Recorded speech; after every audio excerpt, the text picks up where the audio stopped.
you are smiling.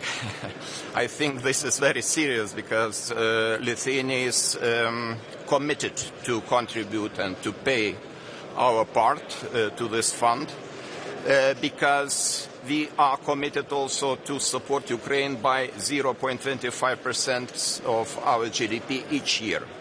We calculated if other countries will commit to pay the same amount, Ukraine would receive 43 billion euros, and this is a lot.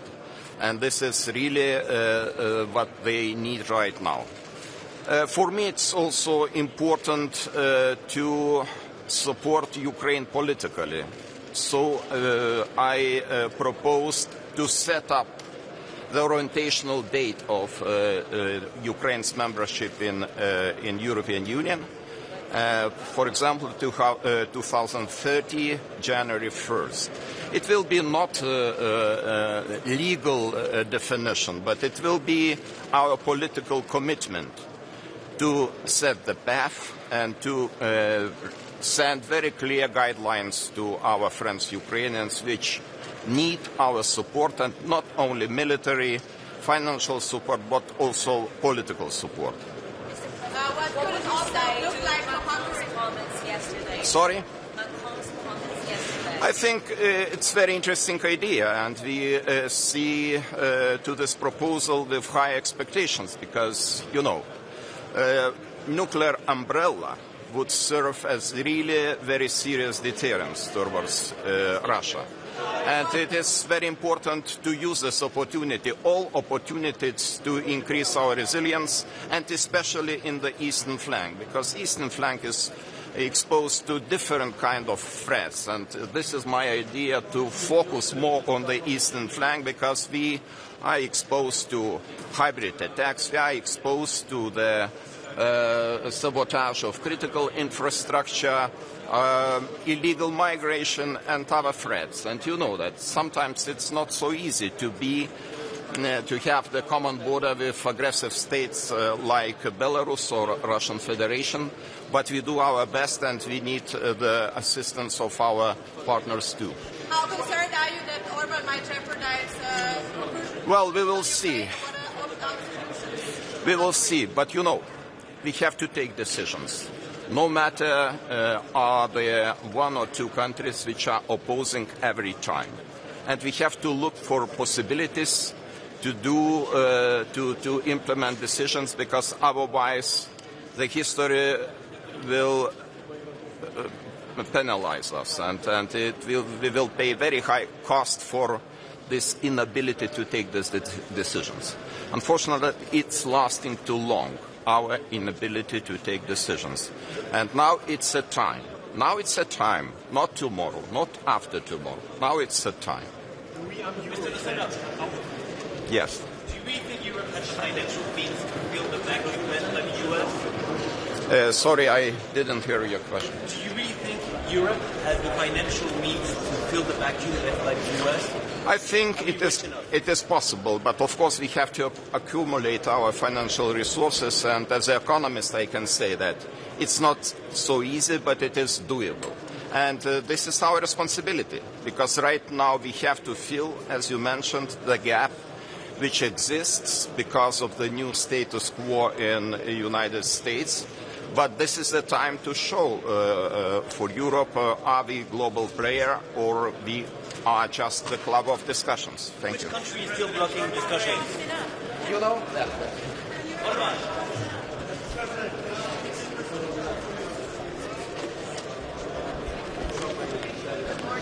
Hello, good morning. I expect today swift actions and really clear decisions, because I'm really glad that at least the European Commission has proposed 5 points for defense spending, because we have been, as Latvia, talking and asking for such a decisions already quite a long time before. We are supporting Ukraine, giving 0.25% of our GDP.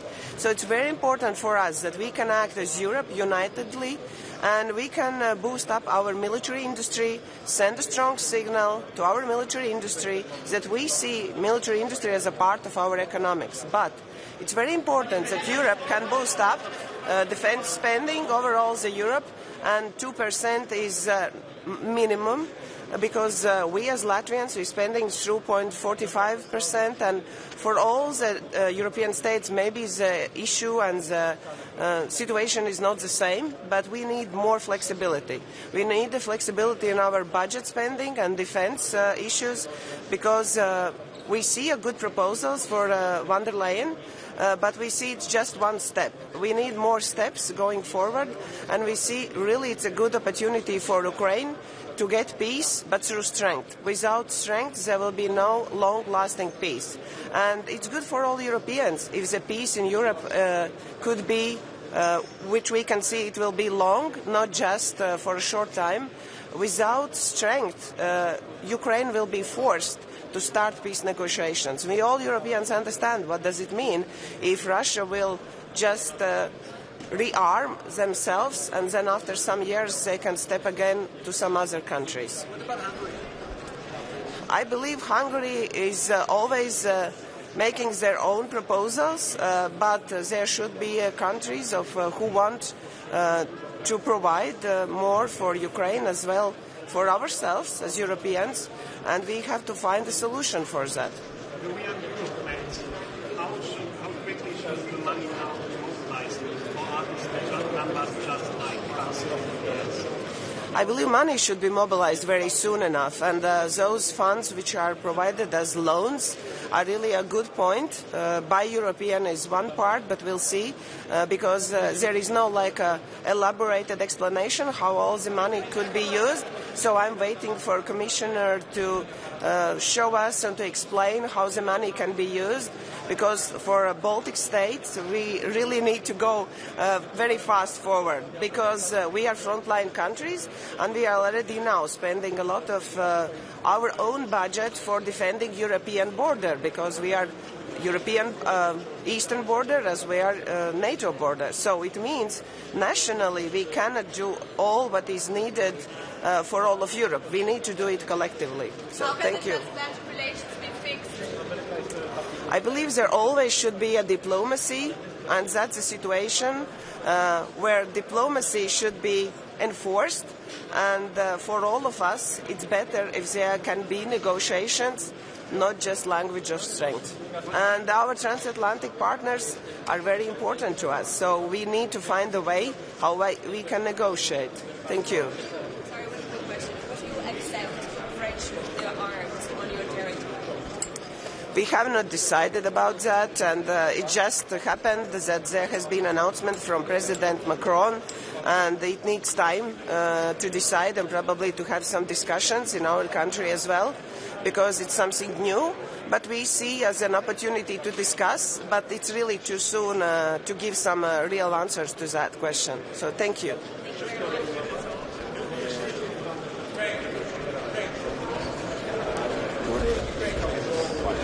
Ukraine?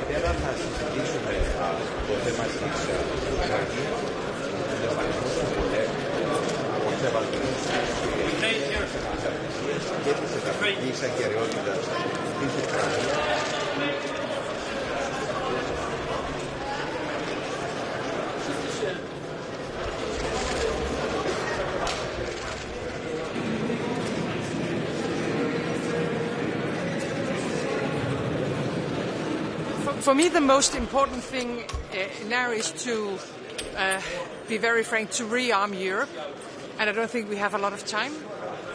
So rearming Europe, spent on defense and deterrence, that's the most important message, and at the same time, of course, continue to support Ukraine, because we want peace in Europe, and it cannot be done without a sustainable peace forward when it comes to Ukraine. What do you think about French nuclear protection for Europe? Well, I think we have to discuss everything now. So all good ideas around the table has to be a part of our discussion. Prime Minister, President Trump this week once again mentioned Greenland and how he wants to get Greenland. What's your response? I don't have further comments on that issue. I have answered it several times.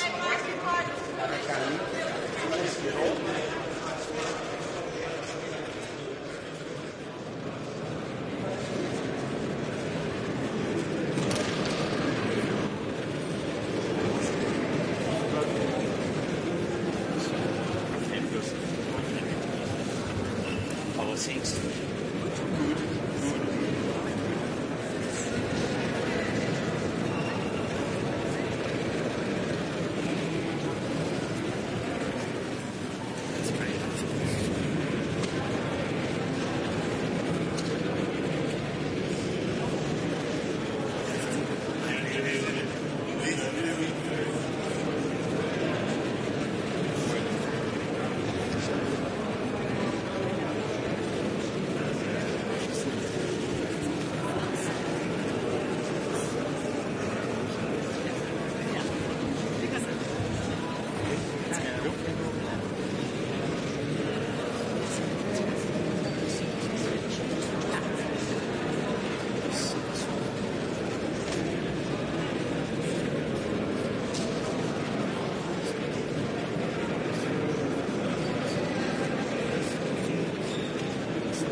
Good morning.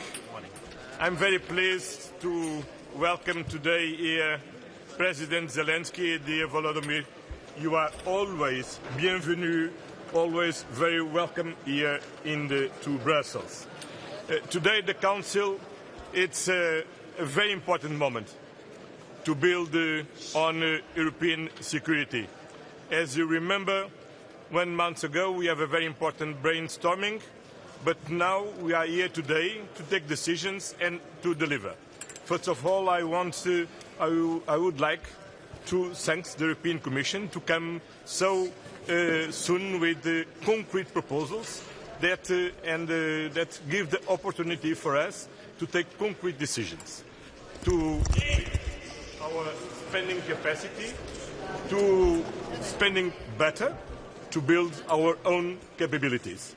Of course, the security and defense of Europe is not separated of Ukraine security and defense.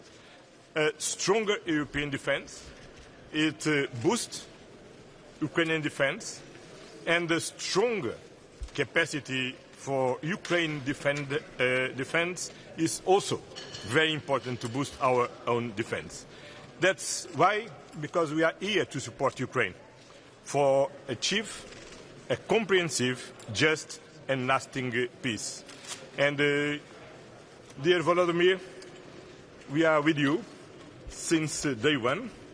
We'll continue with you now, and we will continue in the future.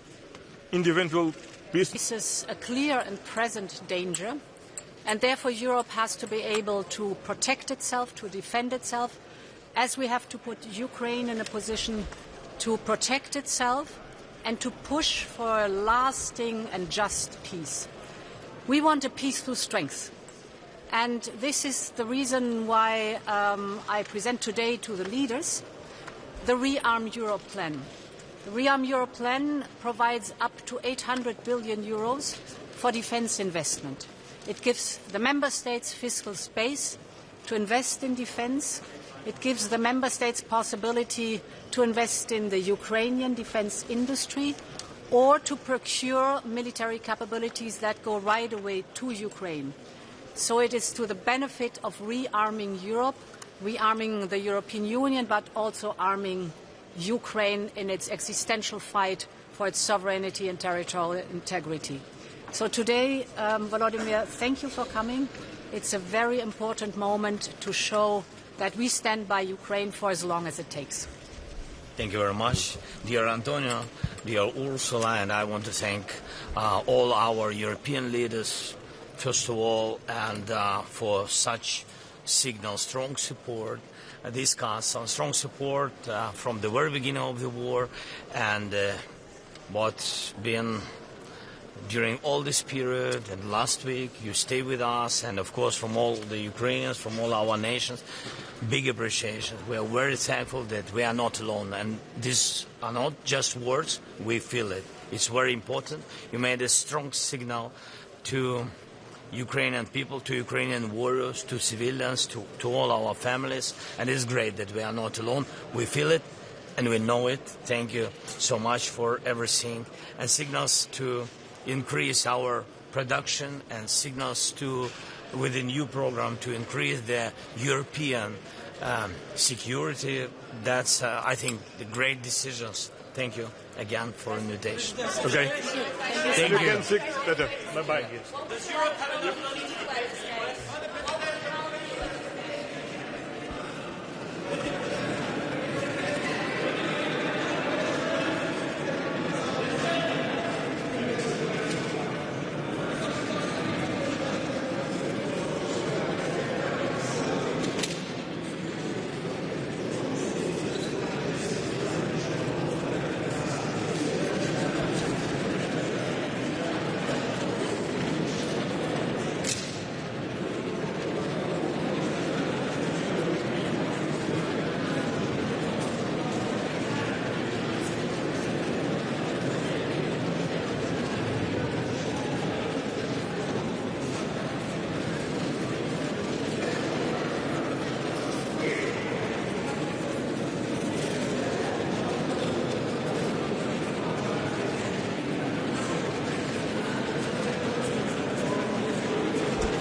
es ist wenige Tage her, seit ich angelobt wurde, und meine erste Reise führt mich jetzt hierher nach Brüssel in einer durchaus herausfordernden Situation. Aber es bietet auch eine gute Gelegenheit, alle Staats- und Regierungschefs der Europäischen Union hier zu treffen. Und ich werde heute auch verschiedene Gespräche führen. Ich hatte schon die Gelegenheit, mit dem Ratspräsidenten Antonio Costa zu reden. Es wird auch Gespräche geben mit der Präsidentin der Kommission, Ursula von der Leyen, und natürlich auch mit der Parlamentspräsidentin Roberta Metsola. Und vorgesehen ist auch ein Treffen mit Volodymyr Zelensky. Das heißt, es ist ein sehr intensiver Tag und ich bin sehr dankbar, dass ich heute hier sein darf, nachdem wir eine Koalition zustande gebracht haben und letztlich auch darauf aufbauen kann, was mein Vorgänger Alexander Schallenberg und auch Karl Nehammer hier an Arbeit geleistet haben, weil das ist eine gute Basis, um die Positionierung Österreichs in den anstehenden Themen auch fortzusetzen und darauf aufzubauen. Herr Bundeskanzler, aus Frankreich kommt das Angebot eines atomaren Schutzschirmes. In Deutschland heißt es whatever it takes für die Verteidigung. Was ist denn die Position des neutralen Österreichs? Sie haben es angesprochen, wir befinden uns in Österreich natürlich auf dem Boden unserer Neutralität. Die steht im Verfassungsrang. Das ist in Europa auch bekannt und akzeptiert. Und wir haben in der gemeinsamen Sicherheits- und Verteidigungspolitik auf dieser Basis unsere Rolle eingenommen. Es gibt Beistandsverpflichtungen. Wir werden sehen, wie diese ausgestaltet werden. Das Angebot ist ja noch nicht sehr konkret und wir werden sehen, was die Zukunft in diesem Thema bringt. Das zweite Thema, weitere Ausgaben für die Verteidigung in Europa. Österreich hat hier enorme Anstrengungen unternommen. Wir haben das Ziel, 2% unseres BIP in unsere Verteidigung zu investieren. Das ist in Kenntnis der budgetären Situation ein sehr anspruchsvolles Ziel. Und es liegen auch Vorschläge der Europäischen Kommission vor, wie weitere Ausgaben in die Verteidigung zu finanzieren wären. Es gibt 5 Vorschläge. Wir werden diese besprechen und prüfen und ich gehe davon aus, uns für den besten entscheiden. Wird es weitere Anstrengungen zur Verteidigung geben aufgrund dieser Vorschläge? Wir haben gesehen, wie die Entwicklungen der letzten Tage sich gestaltet haben, auch der letzten Wochen. Alle kennen das eher unschöne Gespräch im Weißen Haus. Und wir müssen sehen, dass wir einerseits hier einen kühlen Kopf bewahren müssen, weil transatlantische Beziehungen, und zwar gute transatlantische Beziehungen, liegen sowohl im Interesse Europas und der USA. Und gleichzeitig ist es auch so, dass eine freie Ukraine, eine unabhängige Ukraine und ein souveränes Land ebenfalls im beiderseitigen Interesse liegen, dass wir unsere Anstrengungen erhöhen müssen. Das ist irgendwie jetzt mittlerweile, glaube ich, durchgedrungen. Und wenn wir sehen, wie die Entwicklung läuft, nämlich auch welche Vorschläge kommen, dann zeigt das schon, dass Europa hier ein Stück weit die Dinge wieder selbst in die Hand nehmen wird. Herr Bundeskanzler, aus Wien hören wir, der Finanzminister plant eine Sondersteuer für Energieunternehmen. Ist das mit dem Koalitionspartner ÖVP abgesprochen? Was ist Ihre Reaktion? Es gibt diese Gespräche, die laufen derzeit. Ich will dem nicht vorgreifen. Ich führe Verhandlungen auch nicht medienöffentlich. Das habe ich in der Vergangenheit nicht getan. Ich werde es auch jetzt nicht tun. Und ich bin zuversichtlich, dass wir auch hier eine gute Lösung finden. Haben Sie davon gewusst? Natürlich habe ich davon gewusst, dass die Gespräche jetzt auch laufen. Deshalb habe ich ja sagen können, es wird gerade darüber geredet. Aus den Gesprächen berichte ich nicht. Aber ich bin zuversichtlich, dass es auch hier gelingt, eine gemeinsame, gute Lösung zu finden. Kann Österreich-Präsident Zelensky noch irgendein Angebot machen, wenn Sie mit ihm persönlich sprechen, an Hilfszahlungen, Hilfsstützen? Es ist so, dass Österreich im Rahmen der Solidarität in Europa an den Unterstützungen am Boden der Neutralität für die Ukraine teilgenommen hat und auch weiter teilnehmen wird. Herr Bundeskanzler, was ist Ihr Vorschlag?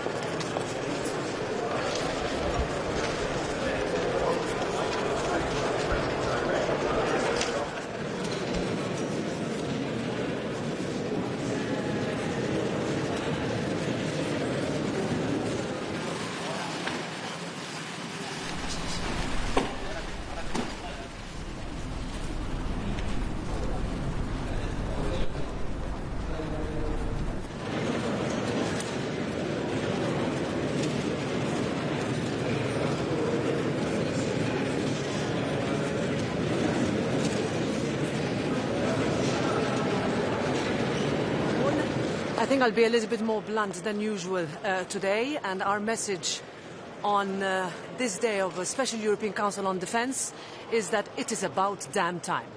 This is something that we have been asking for a long time, that the European Union, that Europe is capable of standing up on its own 2 feet.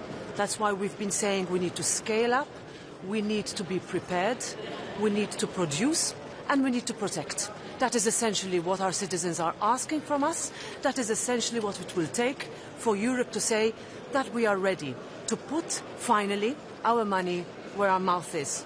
On Ukraine, the situation today is exactly the same as it was 3 years ago. Ukraine is fighting for Europe, and Europe needs to be hand in hand, lockstep, with whoever is fighting for our security, for our values. Ukraine's security is Europe's security. And today, more than ever, also with the president of the country, we will stand with him and will say, we are with you. But to do that, we need to do more. We need to make sure that even here we put our money where our mouth is, that we help financially, that we help militarily, and we're able to say that, yes, what you are fighting is what we will be fighting for together. Thank you very much. Thank you. Thank you.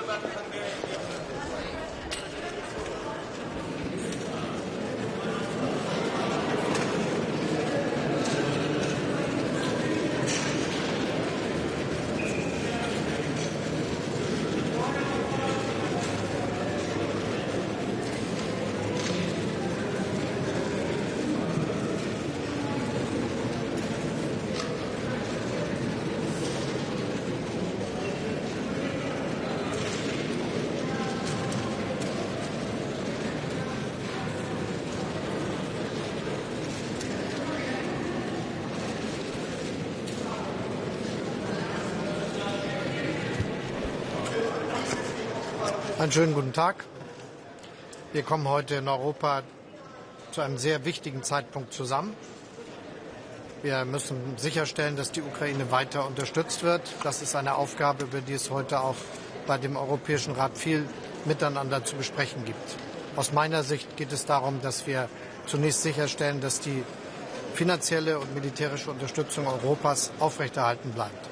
Zweitens müssen wir dafür Sorge tragen, mit kühlem und klugem Kopf, dass auch die Unterstützung der USA in den nächsten Monaten und Jahren weiter gewährleistet wird, weil die Ukraine auch auf deren Unterstützung für ihre Verteidigung angewiesen ist.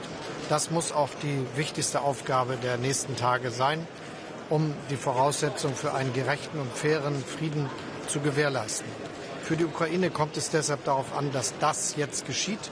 Und gleichzeitig ist es sehr zu begrüßen, dass der ukrainische Präsident auch deutlich gemacht hat, dass er sich vorstellen kann, dass jetzt erstmal die Waffen schweigen in der Luft, auf See, um die Grundlagen für einen Waffenstillstand und eine friedliche Entwicklung zu schaffen.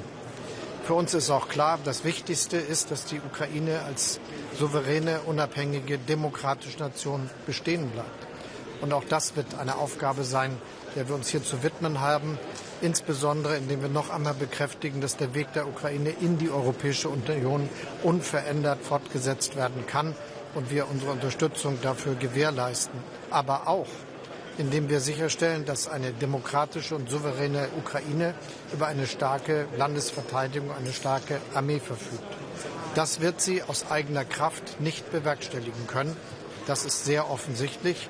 Und deshalb wird die Unterstützung der europäischen Freunde der Ukraine innerhalb der Europäischen Union, aber insgesamt in Europa und der NATO, aber auch der internationalen Partner, auch der transatlantischen Partner, auch in Friedenszeiten weiter zentral sein.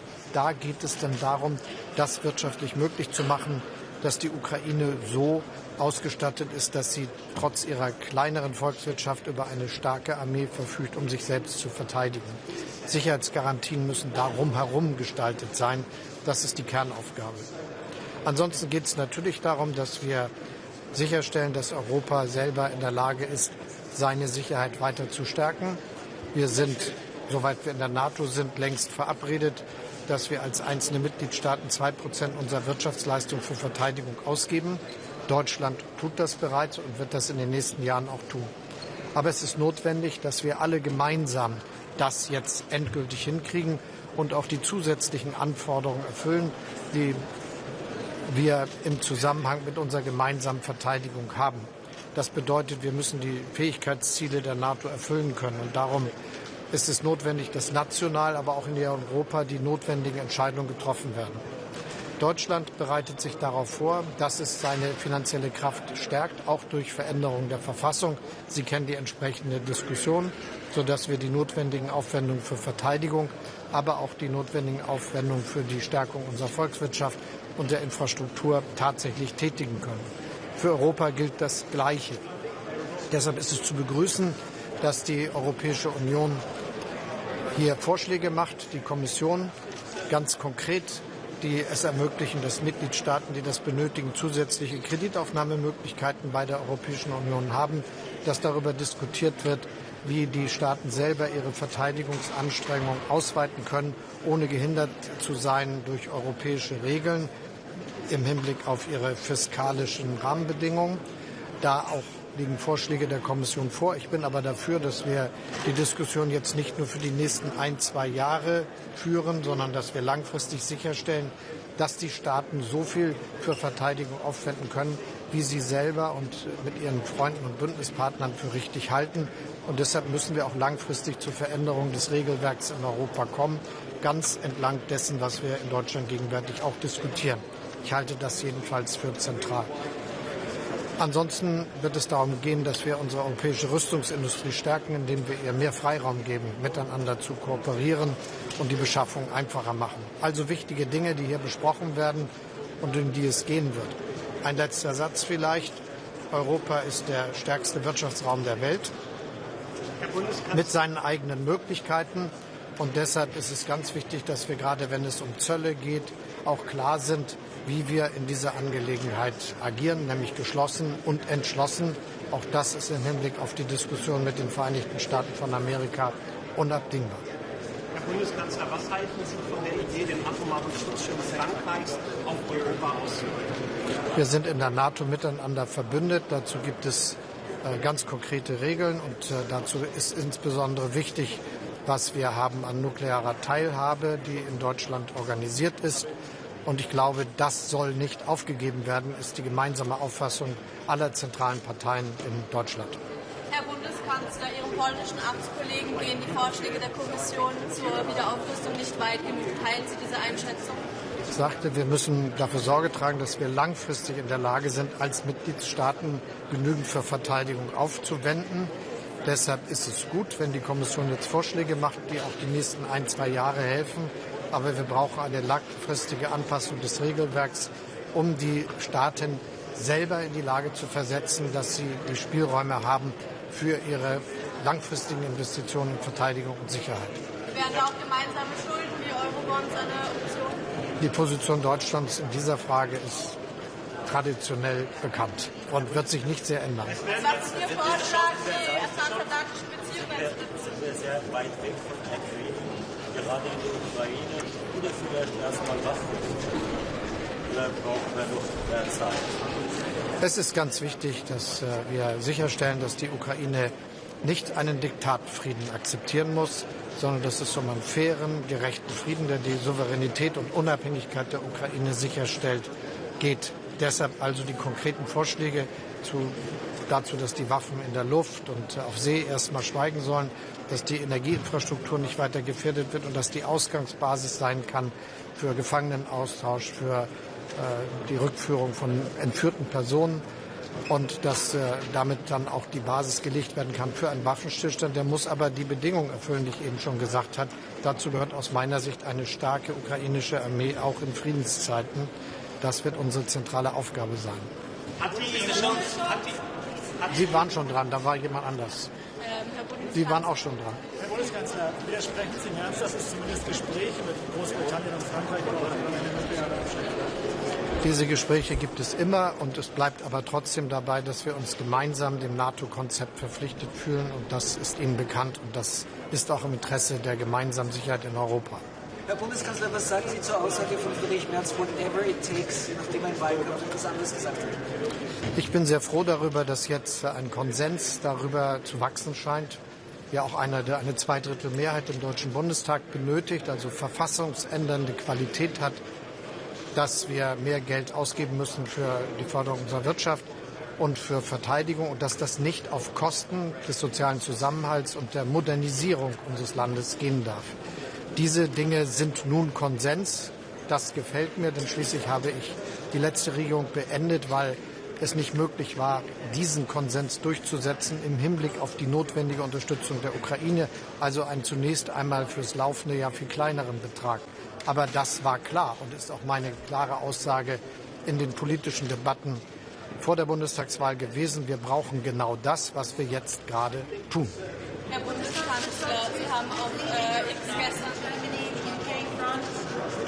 Ich danke Ihnen allen für Ihre vielen Fragen. Schönen Dank.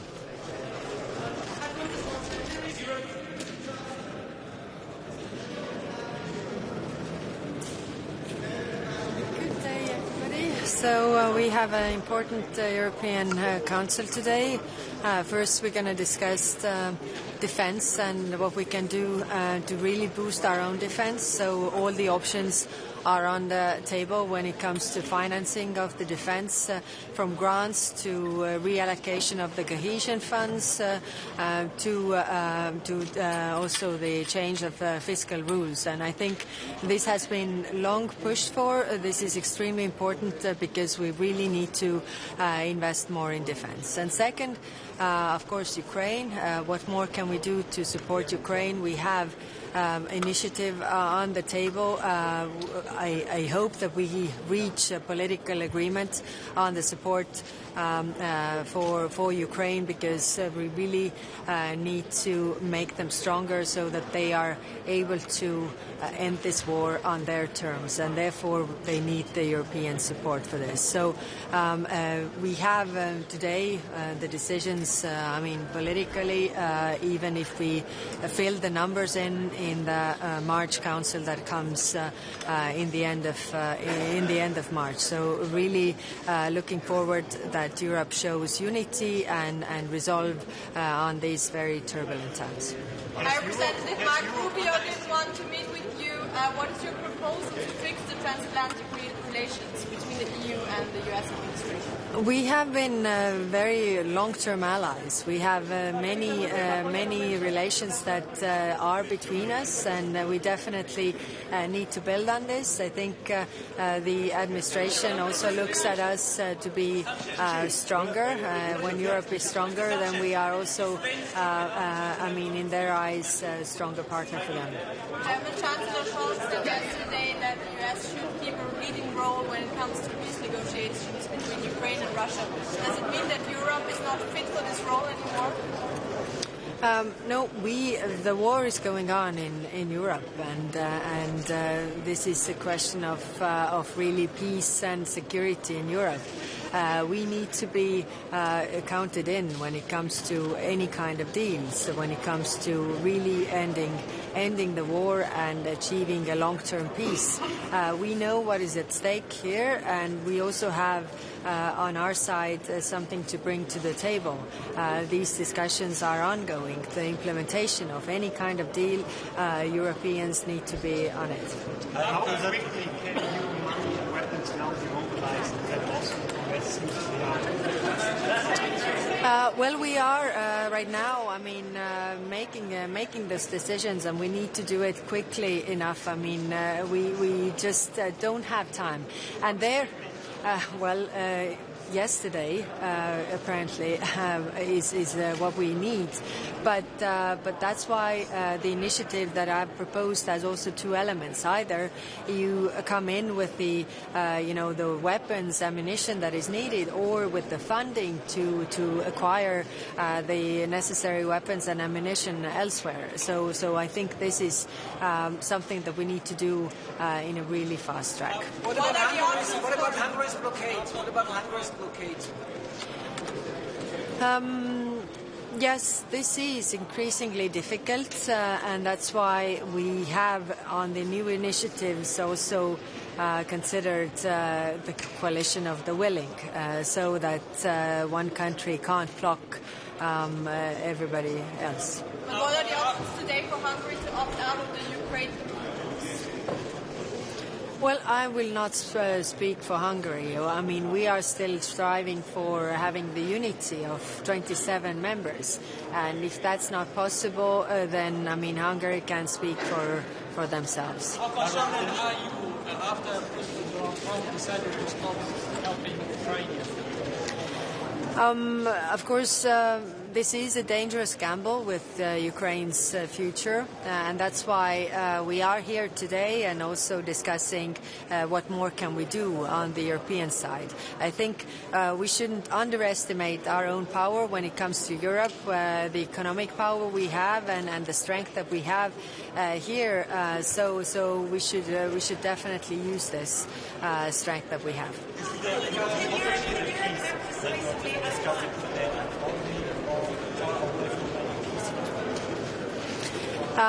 Everybody wants peace. That is very clear. But the peace has to be the one that is not bringing more suffering to the Ukrainian people, but also to the Europeans.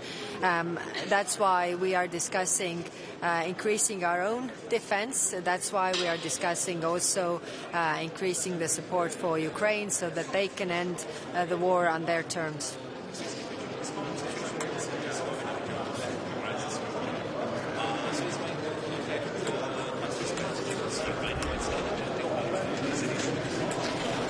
We are not discussing this today, but it's clear that we shouldn't, leave Western Balkans aside. What is happening in Western Balkans also has an effect on Europe. But yeah, today we are not going into those details. Thank you very much. Can Europe act decisively?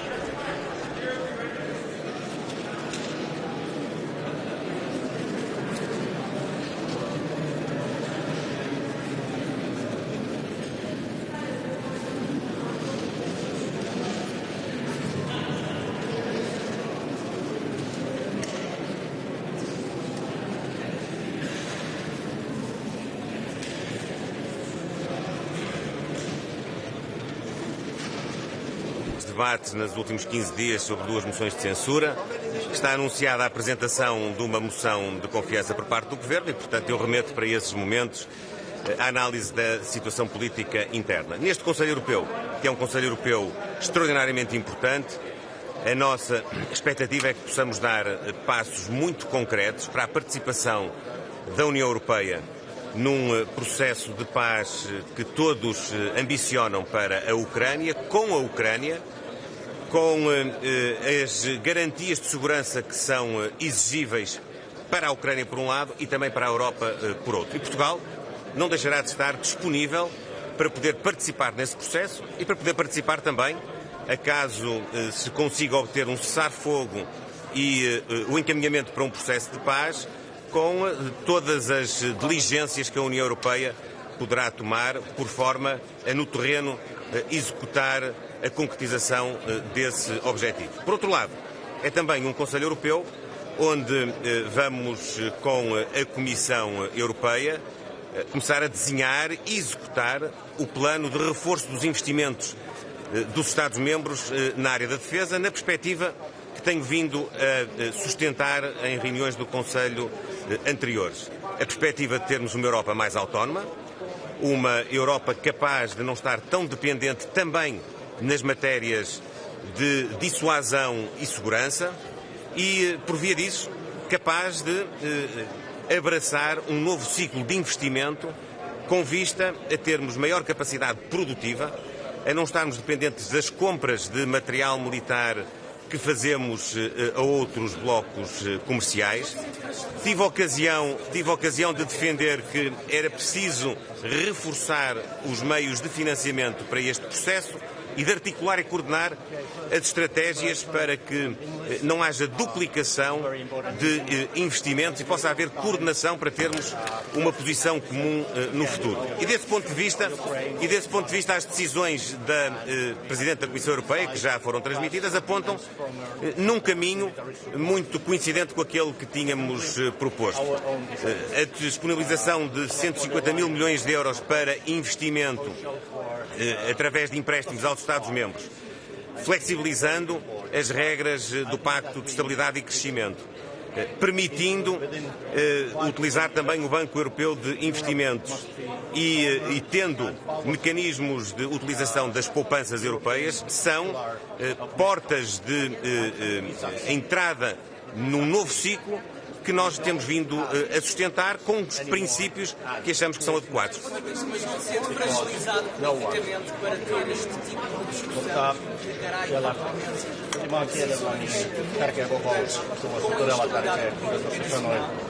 Eu sinto-me na plenitude do exercício da função, como não pode deixar de ser. O Governo não está limitado em nada e, portanto, naturalmente que a representação portuguesa é absolutamente plena e total. Toinen kysymys on Euroopan oma puolustus. Siinä von der Leyenin esitys on erinomainen alku, mutta me tarvitaan lisää. Ja me tarvitaan Euroopalle selkeä visio siitä, että 5-10 vuoden aikana me ollaan vahva sotilaallinen voima, eurooppalainen Naton pilari. Ja kun me pidetään tämä tavoite mielessä ja me lähdetään rakentamaan polkua sinne yhdessä, meidän puolustusteollisuus. Repare, Portugal é hoje dos países com maior estabilidade económica e financeira da União Europeia. Portugal é país que tem orçamento aprovado. Portugal é país que está a executar o PRR. Portugal é país que tem desempenho económico dos melhores da União Europeia. Nós terminamos o ano de 2024 superando as expectativas de crescimento da economia e tendo mesmo no quarto trimestre o melhor desempenho em cadeia de toda a União Europeia. Portugal é dos poucos países da União Europeia que tem um superávit que se vem repetindo e que se vai continuar e vai manter nos próximos anos.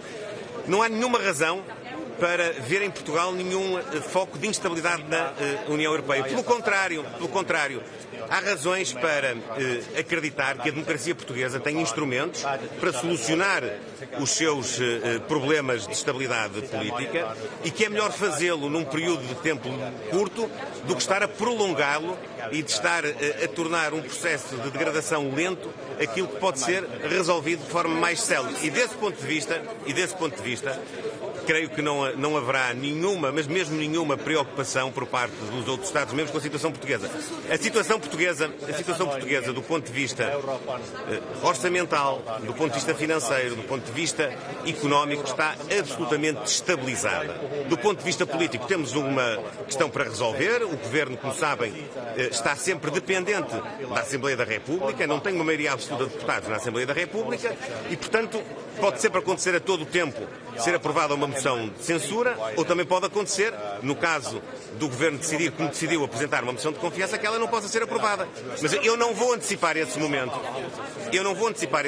Vou apenas dizer que, do ponto de vista da realidade social e económica do país, era e é desejável que não haja nenhuma perturbação política. Mas a democracia tem que funcionar, tem que ter saída para os seus problemas. E se o Parlamento tem dúvidas quanto à legitimidade do Governo para continuar a executar o seu programa, esse problema tem que ser resolvido e tem que ser resolvido de forma frontal, de forma sincera, de forma a poder envolver aquele que é o decisor soberano, o último, que é o povo.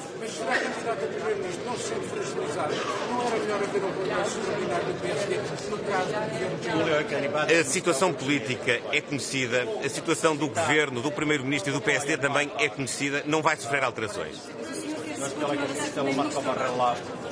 Neuvostopuheenjohtaja Urskan kanssa ja hänen tavoitteenansa on se, että ne oltaisiin mahdollisimman yksimielisiä jo kokoukseen mennessä, mutta kuten me tiedetään, niin tähän yksimielisyyskysymykseen liittyy suuria eroja. Nós temos feito esforço grande na sequência dos nossos compromissos na União Europeia, na NATO, mas também dos nossos compromissos bilaterais com a Ucrânia, no sentido de darmos apoio político, apoio militar, apoio económico e apoio humanitário à Ucrânia após a invasão injusta e injustificada que sofreu por parte da Federação Russa.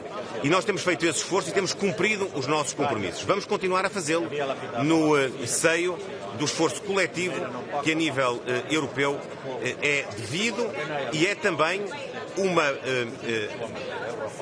forma de nós nos defendermos a nós próprios, a defendermos os nossos valores democráticos, a defender os valores da integralidade dos nossos territórios, da soberania das nossas democracias. É isso também que está em jogo.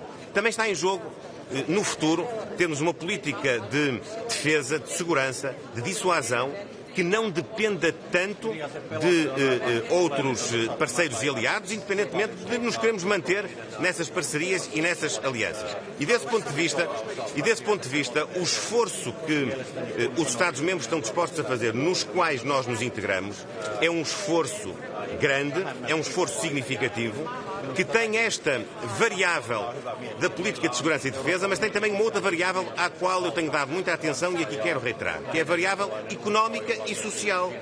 Investir mais na área da defesa também significa investir mais na nossa capacidade industrial, investir na criação de emprego, na criação de tecnologia, nas oportunidades de negócio, porque nós devemos encarar este momento não como um momento em que vamos gastar mais dinheiro para comprar material militar, para comprar tecnologia de defesa aos Estados Unidos, à China ou à Coreia, mas para investirmos nas nossas próprias capacidades, na nossa indústria, no nosso conhecimento, na nossa inovação e podermos, a médio prazo, ter essa capacidade instalada na Europa de forma articulada e coordenada.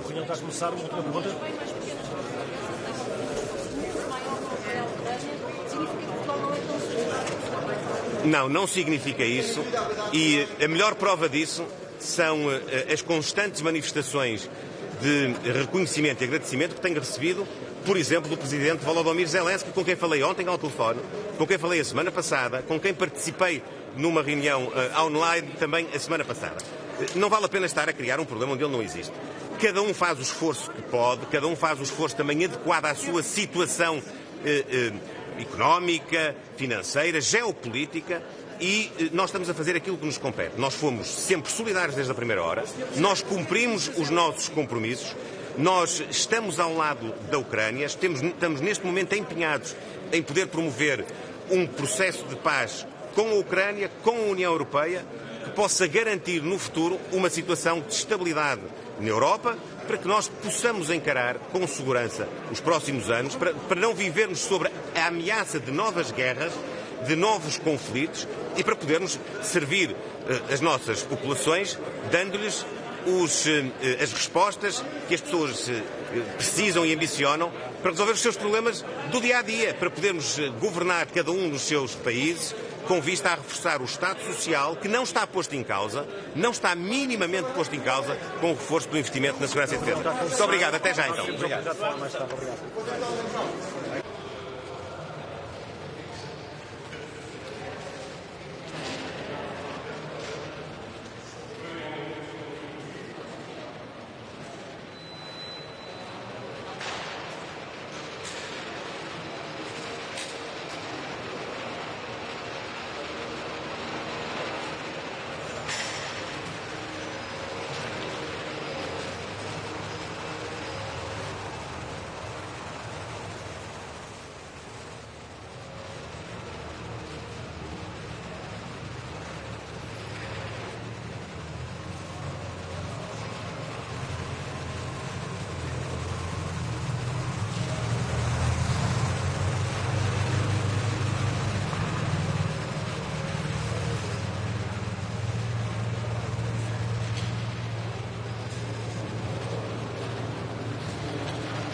Bună ziua!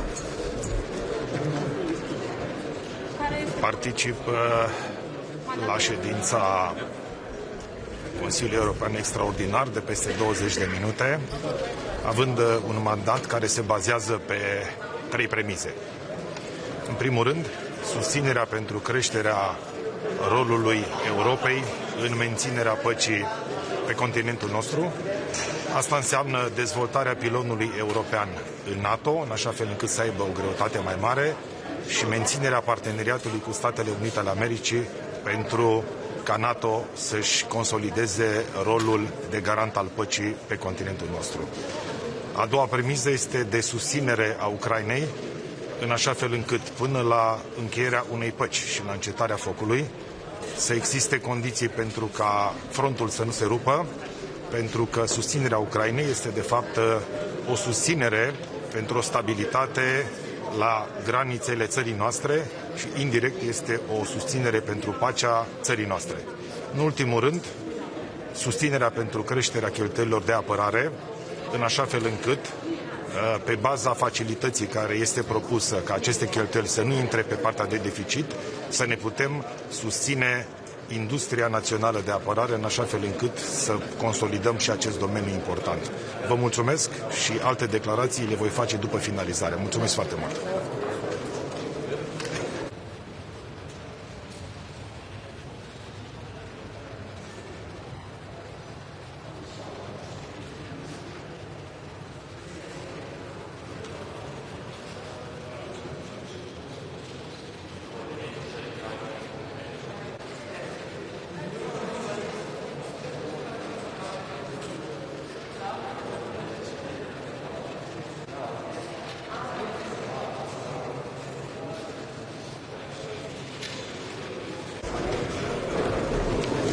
Ja.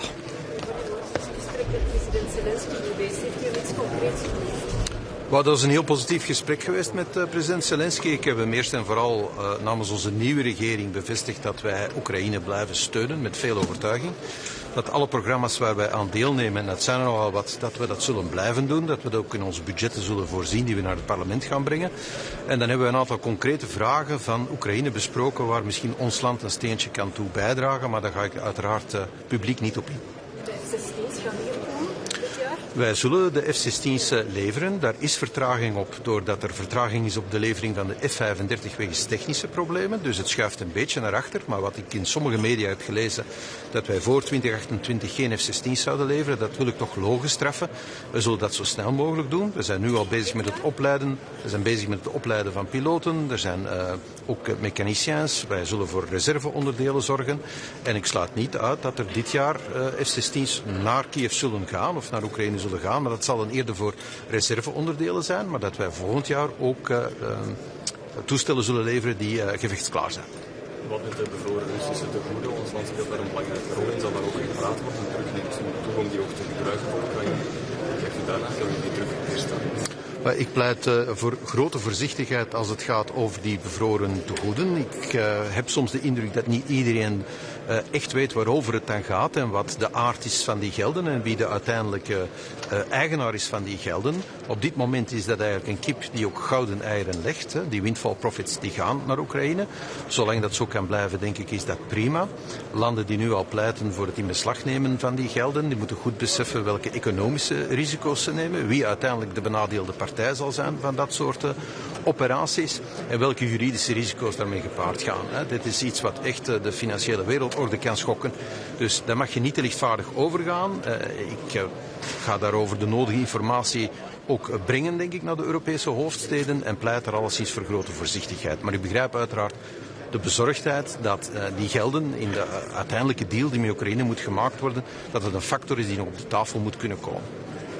Op het moment gebruikt ons land ook de interesten, de taxering of de interesten op Kunnen we zonder ook Oekraïne blijven steunen? We zullen Oekraïne sowieso blijven steunen. Hè. Je hebt de windfall profits die al dienen als de borg voor de lening van de G7. Dat gaat over enorm veel geld waar Oekraïne van kan profiteren.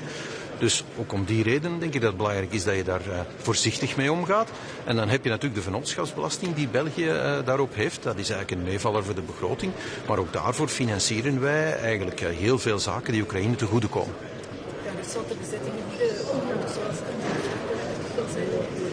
Maar ik ga niet uitweiden over hoe een vredesdeal er moet uitzien. Voor mij is het belangrijkste dat er een deal komt die Oekraïne ook aanvaardt en waar Europa aan de tafel zit. Het is meestal zo dat als je niet aan de tafel zit, dat je op het menu staat. En dat denk ik is iets wat wij moeten vermijden. En daarom is deze Europese Raad en de volgende erg belangrijk. Als Europa nu de rug niet recht en zichzelf aan die tafel knokt, dan zullen wij een wereldorde moeten ondergaan waarin wij uiteindelijk de belangrijke beslissingen niet meer meenemen en moeten ondergaan.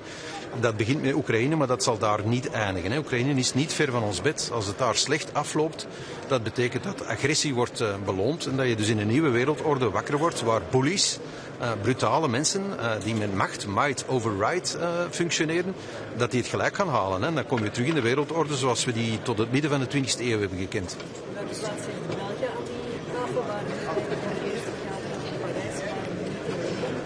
Wel, wij hebben heel wat huiswerk te doen. Op dit moment moet je gewoon erkennen, wij zijn niet alleen een klein land, wij zijn ook een buitengewoon slechte leerling binnen de NAVO en dus ook binnen Europa. En we krijgen dus eigenlijk een tik op de vingers die we verdienen. Hè. Als je je lidgeld niet betaalt van een club, dan moet je niet verwachten dat je naar het clubhuis mag komen. Dat is het signaal dat we nu al gekregen hebben. En ik zal uiteraard de komende weken met de regering bekijken hoe we zo snel mogelijk terug aan die tafel kunnen zitten met opgeheven hoofd. Want daar gaan zitten en grote woorden spreken terwijl je geen euro hebt om die woorden te backen. Ja, dat mag je eigenlijk niet verwachten en je kan het eigenlijk zelfs niet kwalijk nemen. Schat u op dit moment de Verenigde Staten waar zijn bond? De Verenigde Staten blijft historisch onze belangrijkste bondgenoot binnen de NAVO. Dat verandert niet door één president. Maar je mag er wel niet van wegkijken dat de bocht die Amerika heeft genomen met de rug naar Europa en het aangezicht naar de Pacifische Oceaan en naar China, dat geen bocht is die met Trump begonnen is. Hè. Het is Obama die zich als eerste Pacific President heeft gepresenteerd. Trump doet dat nu met een ongeziene brutaliteit. Het is zeer on-Europees als je naar kijkt. Hè. Je knippert echt met de ogen wat hij allemaal doet, wat hij allemaal zegt, hoe die mensen behandelt. Het is ook echt een bully. Daar kan je niet naast kijken, maar daarvoor moet je geen decennia oude verdragen kapot gaan scheuren die ons tot heden een stabiele wereldorde en heel veel welvaart hebben opgeleverd. Dus dat gaan we uitdrukkelijk niet doen. Maar Europa staat er wel meer en meer alleen voor. Als we verder in de toekomst kijken naar eventuele Europese vredesmacht in Oekraïne, zou ons land overwegen om troepen te sturen als er geen rugdekking is van de Verenigde Staten? Je kan er niet naast kijken dat wij toch met de neus op de feiten worden geduwd en dat we in een realiteit wakker worden waar we minstens op ons eigen continent onze eigen broek zullen moeten ophouden en dat we dat eigenlijk niet kunnen. Hè. Laten we heel eerlijk zijn, we kunnen dat niet. En met de beste beslissingen die we vandaag nemen zal dat ook binnen enkele maanden niet zo zijn. Dus ik ga hier ook oproepen tot voorzichtigheid. Ik hoor Europese leiders zeggen, ja, we moeten binnen een paar maanden klaar zijn om het zelfs zonder NATO-steun of Amerikaanse steun te kunnen. Ja, dat is niet realistisch. Dus daar zullen we heel snel moeten in opbouwen. En als wij in die opbouw participeren, dan lijkt het mij logisch dat België altijd ook zijn deel doet. Er zijn heel weinig multilaterale inzetten geweest van Europa waar België niet aan heeft deelgenomen. Dus moest er zo een komen in Oekraïne, in de omstandigheden die juist zijn, met voldoende veiligheidsgaranties, ja, dan denk ik dat wij daaraan zullen deelnemen. Zonder Amerika riskeert u de oorlog met Rusland. Ja, op dit moment is dat zonder Amerikaanse backstop, zo het heet. Minstens dat lijkt dat weinig realistisch. Maar er zal nog wel wat water door de Dnieper vloeien vooraleer we daar zijn. Want dat betekent dat je dan in een context bent van een onderhandelde, duurzame vrede met veiligheidsgaranties. Daar zijn we nog niet helemaal, heb ik de indruk. Ik heb daar vertrouwelijk met president Zelensky onder 4 ogen over kunnen spreken. En ik denk niet dat we daar volgende week al zullen zijn. Goed? Wat is het wel voor de zomer? Bon, je m'excuse, les francophones d'abord. Hein. En français? Et c'est qui? Ah, va, c'est vous.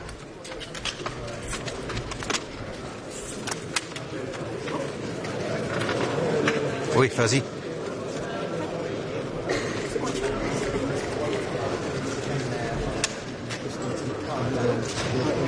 Monsieur de Wever, l'Europe doit se réarmer massivement. C'est le whatever it takes, quoi qu'il en coûte, c'est aussi la ligne de la Belgique. Oui, ce sera la ligne de la Belgique que je vais défendre aussi. On est un mauvais élève, on doit le reconnaître. On fait beaucoup, trop peu. On n'est même plus invité à certaines tables parce qu'on est un mauvais élève. Donc je vais présenter au gouvernement aussi vite que possible des plans pour...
Първото нещо, което направих, беше да поискам слот анализ от организациите и от службите. Нямаше нито едно становище, което даваше оптимизъм за това, че за 3 месеца ние ще можем да се организираме в София. И тук въпросът не е само в финансите, тук въпросът е в организацията. Тук става въпрос за... Давам ви само един пример, за да илюстрирам. България няма дипломатически и консулски представителства в една немалка част от държавите, които са членове на ЮНЕСКО. Това означава, че ако едно лице от такава държава иска да вземе виза, българската държава трябва да му осигури полет от неговата държава по местообитаване до държава, в която имаме дипломатическо и консулско представителство, където да подаде документите, да се пребере отново в родината си, когато бъде издадена визата, отново с самолет да отиде до другата държава и това всичко за сметка на българите. А кой ще плати сега за провеждането в... Ние вече сме договорили. Бюрото е взело решение за това, че финансовият ангажимент на България, връзка с това, че председателството остава на България, мероприятията ще бъдат реализирани, ще бъде поето, затова вече сме обезпечили необходимите средства. Те са много по-малко, отколкото ако беше провеждано в България. Добре ли да кажете цифра? Цифрата е по $2 милиона. Добре. Като имате предвид, че в Саудитска Арабия това мероприятие струваше около 20 милиона. Моля ви да се върнем към първия въпрос. Когато ви се обади вчера президента Зеленски, каза ли ви дали преди или след вас ще говори с някой друг от лидерите? Не, разбира се. Не, разбира се. Но аз предполагам, че той разговаря с всички лидери от страните в Европейския съюз, а и в неговата В платформата, неговия профил, това е видно. А като каза непоколебима подкрепа, вие какво му отговорихте? Казахме, че сме с Украйна, защото ние вярваме, че принципите на международното право трябва да се спазват. Те трябва да гарантират на всяка държава, която е приела принципите на Организацията на Обединените нации, суверенитет, териториална неприкосновеност, независимост. Ние бихме добавили и демокрация. Добре сме сигурни, че България продължава да бъде. Да.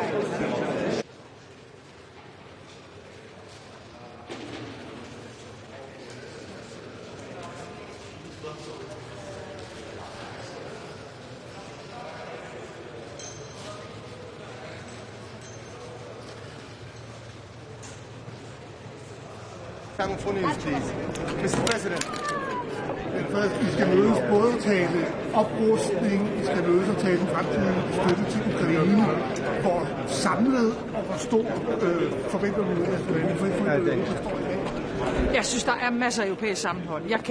Jeg kan ikke love jer, at vi har alle 27 lande med til det hele. Jeg tror, vi må sige, at vi efterhånden er der, hvor alle 27 ikke er med, men det er heller ikke i virkeligheden det, der er det aller vigtigste. Det vigtigste er, at Europa, alle dem, der vil være med, går sammen nu, bruger vores kræfter og vores penge rigtigt, opruster i forhold til vores nationale forsvar, sørger for, at den europæiske forsvarsindustri kommer op i omdrejninger og hjælper Ukraine. Det er det, der er dagsordenen, og der er udgangspunktet for i dag vældig godt. I kan se land efter land gør det samme, som vi gør i Danmark, opjusterer, opruster, og vi har nu en meget fin økonomisk køreplan fra kommissionen i forhold til de finanspolitiske rammer. Så der er nogle ting, der går i den rigtige retning, ikke i Ukraine, og derfor bliver vi nødt til igen at sørge for at opprioritere støtten.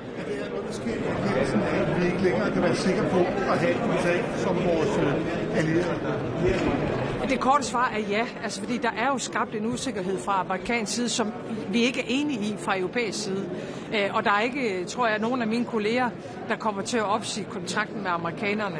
Men der er skabt en usikkerhed, samtidig med et Rusland, der opfører sig stadig mere aggressivt, og som i løbet af kort tid vil kunne være en troværdig trussel, også ind imod NATO-land. Hvis ikke vi gør alt det, vi nu har på bordet, der skal gøres, nemlig en markant oprustning af Europa. Så det er det handler om nu. I forhold til økonomiske plan, som du rigtig nok siger, ligger på bordet, så er man ved at finde pengene. Men hvad med det, der konkret skal investeres i? Hvad er det for nogle kapaciteter? Skal det produceres i Europa? Skal vi blive ved med at købe af USA? Skal vi være afhængige af, at de skal sige god for, hvordan vi skal bruge de våben, vi køber derfra? Hvordan ser du på den debat? Fordi er det ikke der, man skulle kigge først, og så finde ud af, hvad det er, eller hvordan det er, man skal finansiere det? Jo, ellers så skal vi gøre begge dele samtidig, og det er det, der er behov for nøjagtigt, som vi gør det i Danmark. Der er jo nogle lande, der har en sværere økonomisk situation, end vi har. Derfor er den her lempelse af finanspolitikken vigtig at få på plads. Det gør vi nu. Det til en side. Så kan vi begynde at bruge kræfterne på det, du i virkeligheden spørger til, nemlig hvordan får vi produktionslinjerne op og køre i et tempo, vi ikke har set i Europa i rigtig mange år. Og jeg tror, at forudsætningen for, at det kommer til at ske, så skal vi nu vende rundt i Europa og sige, at i løbet af ganske få år, der vil vi have et fuldstændigt dueligt forsvar af Europa. Vi vil, hvis vi bliver bragt i en situation, hvor vi skal forsvare os selv, så er vi også villige til at gøre det. Den beslutning skal træffes snart, og så kan vi begynde at regne baglands. Hvad kræver det så af missilproduktionen? Hvad kræver det i forhold til luftforsvar? Hvad kræver det i forhold til droner og alle mulige andre kapaciteter? Så det korte svar er, jo. Det skal rigtig meget af det. Hvis man ser på den måde, vi har tilrettelagt det på i Danmark nu, så ved I, at vi for et par uger siden sagde køb. Og med det er beskeden jo køb det, der er tilgængeligt. Og jeg vil meget gerne fortsat have et forsvarssamarbejde, også direkte med amerikanerne. Det behøver ikke at stå i modsætning til, at vi, og her har vi virkelig travlt, får den europæiske forsvarsindustri op i gear. Det gælder også i Danmark. siger, ikke, hvor han åbner op for, at den franske atomvåben den også kan komme Europa til gode. Hvordan ser du på det spørgsmål? Måske også i forhold til, at vi har en atommagt i Europa, i Frankrig. Kunne det give mening, at der var flere stater i Europa, der begyndte at producere atomvåben som en afskrækkelse, så vi også har den dimension med i Europa? Hvordan ser du på det spørgsmål? Jeg afviser ingenting, bliver jeg nødt til at sige. Altså, jeg er optaget af